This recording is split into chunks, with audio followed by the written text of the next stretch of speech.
you know, you want to do things, and like we all do things to make money. All right. I appreciate your Judge, answer I because believe you were in the moment, and that's why I wanted to hear what you had to say about it. All right. I'm assuming nothing further with this witness? Correct, Your Honor. You may step down now. Thank you. So we have a couple more witnesses, Your Honor. I don't know if you want to start them tonight or not. Well, we're looking at 10 to 5, so Yeah, I guess that pretty well that's right, 10 to 5, yeah. it's 10 to 5. I think that pretty well nails that decision. So we should be finished with our direct, well, tomorrow, certainly, if not in the morning. Okay, who's your next witness? We have Erica Barrow, who was the alibi witness with Lamar Johnson that evening, and then Lamar Johnson. All right.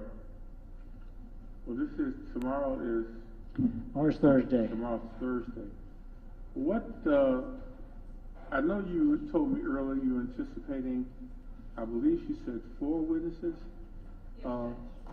Could you tell me who they are so I can get a sense of how long their examinations might be? Judge, may we do that at the close of their evidence? Haven't you filed a witness list? Don't they know who your witnesses might be? Judge, yes, we have.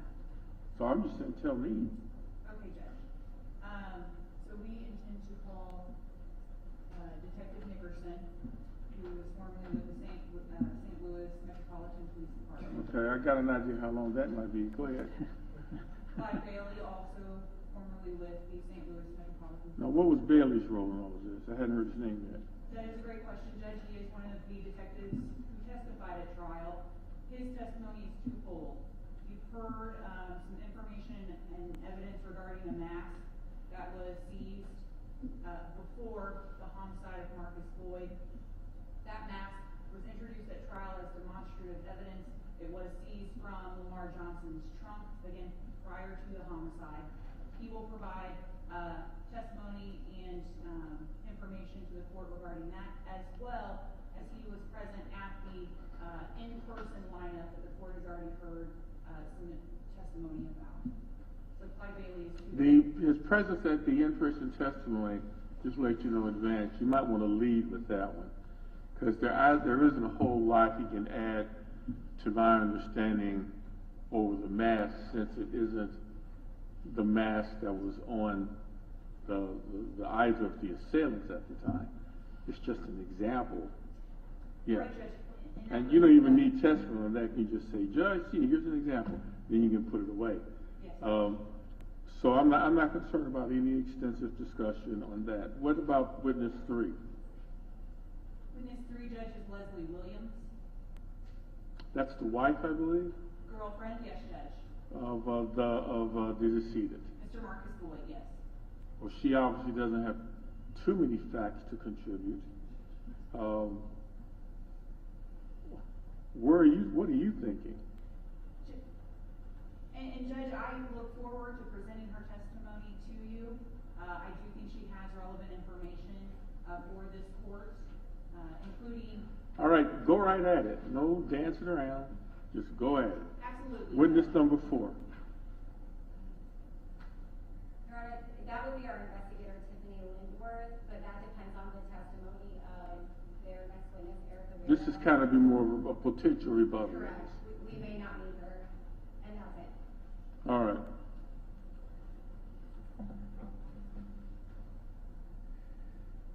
I thought you were going to call Cromwell. Not going to take his deposition? Judge, we did have, as the court might imagine, other witnesses that we anticipated calling or contemplated calling, as I'm sure the opposing side did as well. The witness list the state has provided to you is the witness list that we anticipate presenting to you during the course of this hearing. Because it was an order file, they were going to take a Zoom testimony of Mr. Bromwell. You're not going to do that now? Judge, may I clarify? It was not a Zoom deposition. As the court is aware, Mr. Bromwell is in the Department of Corrections.